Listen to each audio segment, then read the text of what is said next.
What? No! Just drive!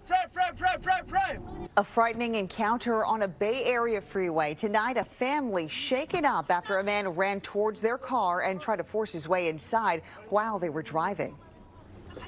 He's just, slow walking and then a run, and I'm like terrified. Like, what do we do in that situation? The man's two children were in the back seat at the time of that incident. Good evening. I'm Christina Rendon. And I'm Greg Lee. This happened late Monday night on Interstate 880 in Oakland. The suspect only wearing his underwear when he tried to get inside the car. New at 10, KTVU's Amber Lee joins us live after speaking with the father of the family and the highway patrol. Amber? Greg, the man tells me he and his family travel on 880 every week, going from Fremont to San Francisco. He says he's traumatized by what happened and has taken some time off from work.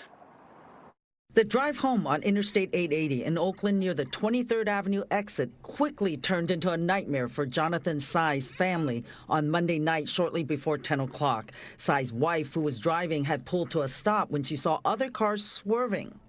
Wait. Suddenly, a man dressed only in briefs runs up to Tsai's car and tries to open the front passenger door where the 39-year-old was sitting. His two children were in the back seat. I didn't know if he was holding a gun and pointing at us, and he's just, slow walking and then a run, and I'm like terrified. Drive! As Tsai's wife resumed driving, Tsai tells me the man hung on to the car door. We're not gonna sit around and just be sitting ducks. It felt like an eternity. I went back to the Dashcam video and replayed it over and over and over and noticed it was like only 8 seconds. Tsai describes the man as being 5'6" to 5'8" tall and muscular. He had like this scowl on his face, like he wanted to do us harm. A short while later, the California Highway Patrol recovered a stolen vehicle off Grand Avenue.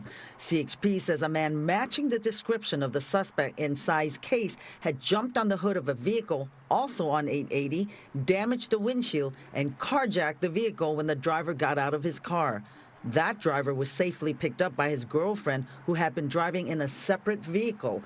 CHP says they're still looking for the suspect. They were able to follow him for a short bit before they lost visual of him. Units were able to place enter the license plate into a system, and we were able to see that it exited Grand Avenue. CHP says it still needs to confirm that the same man is responsible for both incidents. This is not something that you ever prepare for. And my wife is like, we're not driving 880 anymore. Let's just, when we come up to San Francisco, we'll take 101. The Bay Area native tells me this is the first time he's questioned whether he still wants to live in California. He says he's concerned that the man who traumatized him and his family has not yet been located and arrested. Greg? Definitely an unnerving situation for that family. Amber Lee live in Oakland for us tonight. Amber, thank you.